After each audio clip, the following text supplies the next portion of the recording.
All right, everyone, we have Jason Elise back on today to talk a little bit about lien position and how important it is to understand what position you are when private money lending. Welcome aboard, Jace.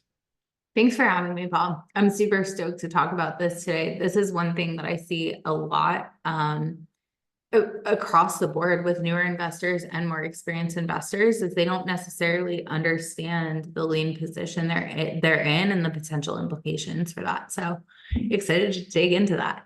Yeah, and before we do, Jace, introduce yourself and a little bit about what you do. Yeah, so I am a private lender and transaction coordinator. I work with tons of private lenders as well. I started doing this because I was TCing my own deals essentially, and I felt really comfortable with the process after I had done a few. And I kind of started out at a pretty high velocity where I had several loans that I went with right off the bat and got really, really comfortable in the process and lending in different states throughout that process. So it's always really important to know the state laws of the states that you're lending and investing in. And that's something that I'm sure we'll talk about in a little bit, Paul. But yeah, so that's how I got started here. Awesome. Yes, so let's jump right into this. This is more of an educational podcast we're doing today, and we see it a lot in our community of people getting into some bad deals and not really understanding how they are protected in those deals in certain positions. So let's jump into first, second position and how that changes a lot. Yeah, absolutely. So I'm going to make my standard disclaimers here, right? Not an attorney. This is not legal advice. This will vary state to state. Whenever you're lending, you do want to consult with an attorney in that state who understands lending laws, all of the things. So now that that's said, let's talk a little bit about lien positions and more importantly, recorded lien positions, because I have seen this multiple times in my investing journey now where one of the issues with people in bad deals don't they may not have a recorded lien against the property. So maybe the paperwork was signed and never recorded. And this is a huge issue because without a recorded lien on the property, you don't have any stake in it per se. Like the borrower can go and sell the property or refinance the property, and there's no a lien is almost like a sticky note attached to the property that anybody can see when they pull a title report, and it says, hey, this person has lent money on this property and they need to be paid back based on these terms and conditions that are in the promissory note. So depending on the state, you'll have a mortgage and a deed of trust or a security deed are the three most common types of liens.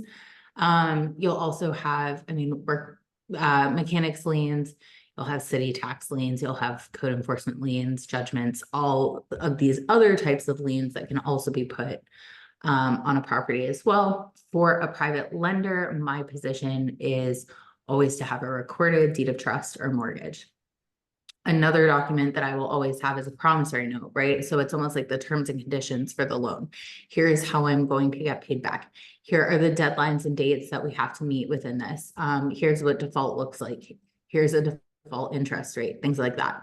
So the deed is, or I'm sorry, the deed of trust or the mortgage is that kind of, it raises the red flag for everybody to see. If they look in the public record search, they can see that you've lent on that property. And then the promissory note explains under which terms and conditions you get paid back. So, the liens are typically recorded, and this is at the county recorder's office. The paperwork gets sent into them. They put it in the county records in the order in which they are received, right? So if I go file a lien on a property because I've lent on it and there's no other outstanding liens on the property, this is why it's so important to get a title search done when you're looking at lending. If let's say I go put a lien on a property on Monday, 3 days later, Paul goes and puts a lien on that same property. His documents might be older than mine, but typically they're going to record in the order in which they were sent to the county recorder's office. So this is why it's important to get recorded in a timely manner and make sure that your title company is doing this. or your closing attorney, or that you're doing it yourself if you're comfortable with that. But I don't recommend self-performing when you're kind of first starting out. And I don't recommend it for a number of reasons, but we can do a totally different episode on that. The lien position is important because the first position lender will be the first one to get paid out, right? So if we over leveraged a property, let's say I lent 50K on it, Paul lent 50K on it, but we have 100K worth of liens on it and it's only worth 70. We're only going to be able to get $70,000 out of that property unless somebody is really willing to overpay for it, right? The problem with that is I'm going to get my 50. Paul's not going to get his 50. I'm going to get my 50, probably my attorney's fees, probably my interest, probably everything that's owed to me, right? Everything that's outlined in that promissory note that I get, Paul is not. And that's why it's so important to understand what lien position you're in, because that does affect your ability to get paid back. And in the event that you needed to go through a foreclosure process, it could also affect how that foreclosure process looks. Yeah. And let's jump back to recording, because a lot of people think just because they went to a title company and, open escrow, that they're going to record this for me. I don't need to check. So we see this a lot, don't we? Yes. So if you're using a transaction coordinator, most TCs will request that the recorded documents get sent to you after the fact.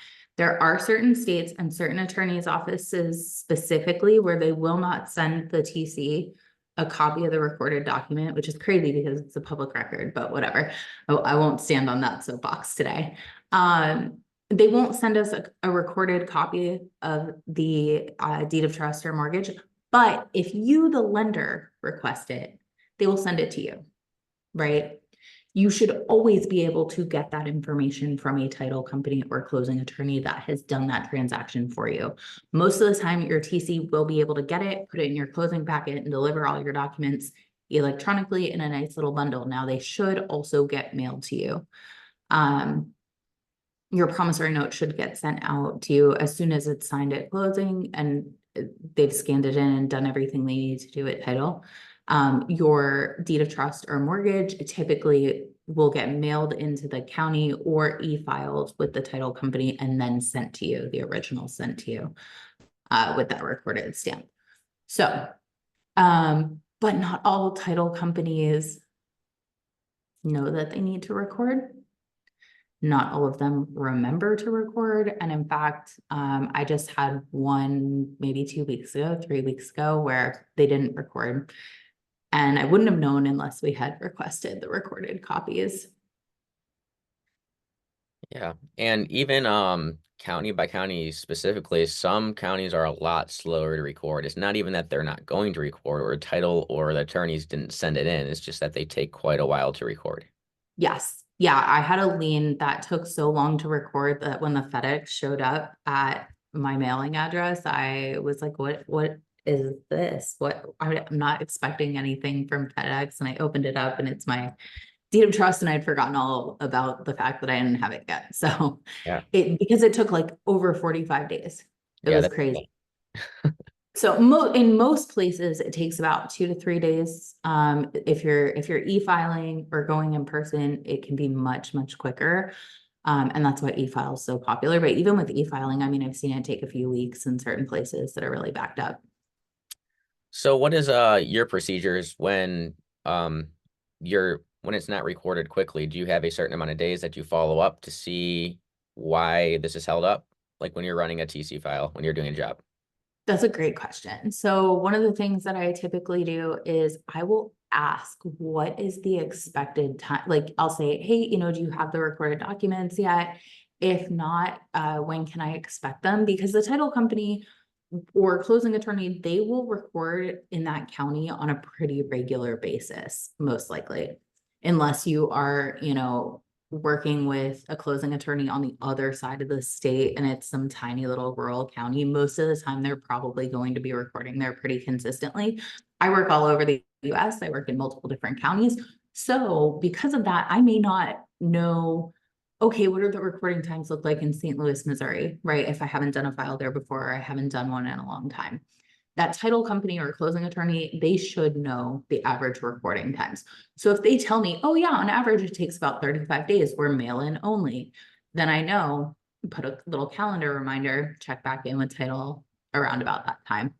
And they say, oh, it should be pretty quick, you should have it by tomorrow, and then it's 3 days later, 4 days later, and I don't have it, then I just typically pick up the phone and say, hey, just wanted to check in on this. Okay, sounds good. And I mean, you're dealing with your own loans and other people's projects as well when you're transactional coordinating. So I guess as far as when you're working for someone else, people can be a little fidgety, especially when they know this. Yeah. So how do you set expectations in that case? Yeah, so we try to get the closing packet delivered as quickly as possible, or let the client know, hey, we're working on, if we close on a Friday at 3 o'clock, you're not going to get it till Monday, right? Or let the client know, hey, we're working on your closing packet, we'll get this to you ASAP. I typically include all of the executed documents that I have for the transaction, which will include that deed of trust or mortgage, even if it's not recorded yet. And I'll say, here's your closing packet.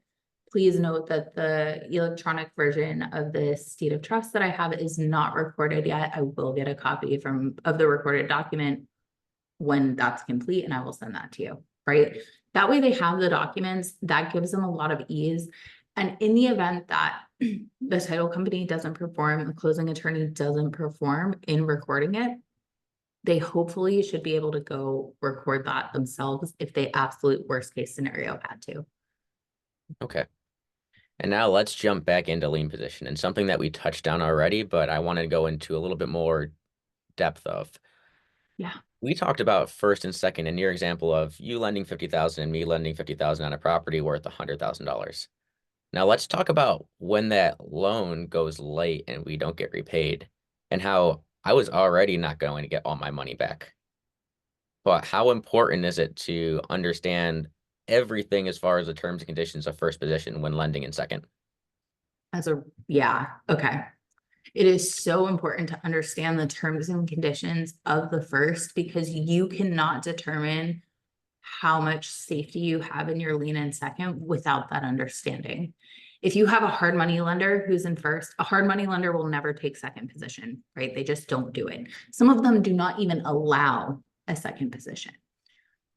If you have a hard money lender in first, these are businesses, these are professionals. They have, they have documents that are written by attorneys because they're doing this all the time. And one consideration that I see that private lenders don't think about or ask about, it's not typically included in the hard money lender's term sheet, is a default interest rate. So the borrower's interest rate with that hard money lender might be 10%. And in the event of default, it could be something totally different. It could be 15%, it could be 18%. Most hard money lenders will go up to whatever the state max is in that state. And so if you were already at,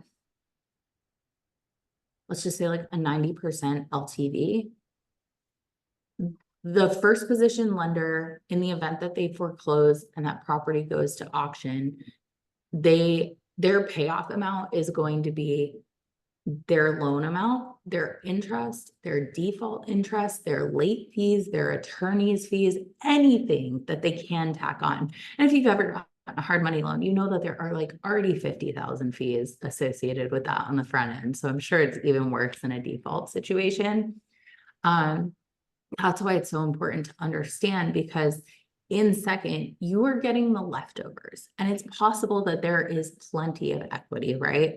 I'm about to do a second position lien. The property is worth about $400,000. They've owned it for quite some time. So there's a traditional mortgage in first, and there's not much money left on it at all. There is a ton of safety for me in this, right? Because there's 5 figures left on the original mortgage. There will be my lien in second. And so in the event that I had to foreclose, I am able to pay off the second, or I'm sorry, pay off the first if they will not work with me in the foreclosure. So I can just pay that off and I can get rid of them and I can do what I need to do there. Again, this will all vary state to state, right? So you definitely want to consult with an attorney when you're lending in second or any subordinate lien. I don't go anything more subordinate than second ever. That's a non-negotiable for me personally in my business. But you need to understand, okay, in the event that this goes bad and they're in default on the first as well, what actually can I realistically expect to get? Yeah. And the reason that most hard money lenders will only lend at, 80% LTV is because they know it takes about 20% of the loan amount to force foreclosure and do what they need to do. Yeah. Yeah, and that, depending on state, like you said, can be a very lengthy process to foreclose. Yeah.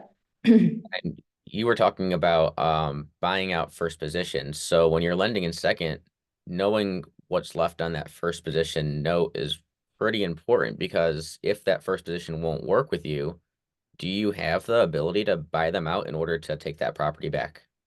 Yeah. So Yeah. And that's a really important consideration, right? If you were gonna lend, let's just say you're lending in California, right? And you're gonna lend on a property that's worth $3 million and there's a 1.5 first position, 1.5 million in first position. Do you have the ability to buy out that 1.5 to collect on your $300,000? Even though there's plenty of equity there, right? You're at 1.8 million total on a $3 million property. You have tons of equity. You can totally do what you need to do. But in the event that you had to foreclose and, that first position lender is like, oh, we're good. We're getting paid. We're not worried about you, right? We won't work with you. You can't assume the loan. Nope, nope, nope, nope, no. What are you going to do? yeah, and that's where you gotta then think, if I don't have the money, can I get the money, and what is that going to cost me? So does that still make sense in that case? Yeah. And on that situation that we just talked about, like a $3 million property with, that much equity, that might make sense, Right. right? It might make sense to go pay a private money lender 12%, 15% APY to backfill that first so that you can sell the property and do what you need to do, but it might not be either. Right. And a lot of the deals that we're seeing are a lot tighter. They're not these multi-million-dollar deals. They're people that are trying to flip or, improve to get a DSCR loan to keep it as a rental. And they're pretty tight. So a lot of people we're seeing it a lot, that are just running into some problems just because they weren't quite aware of how to properly underwrite the deal. So, Yeah. all right, Yeah. Jace. Your underwriting is going to be key, but you can't really underwrite for a subordinate lien position without understanding what's in front of you. Yeah. Yes, 100%.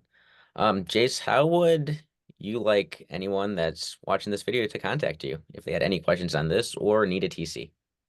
Yeah, come hang out with me at the PML Baddie on Instagram, or my email is jace@triplecrowntransactions.com. Awesome. Thanks for coming on, Jace. Thanks for having me. Talk soon.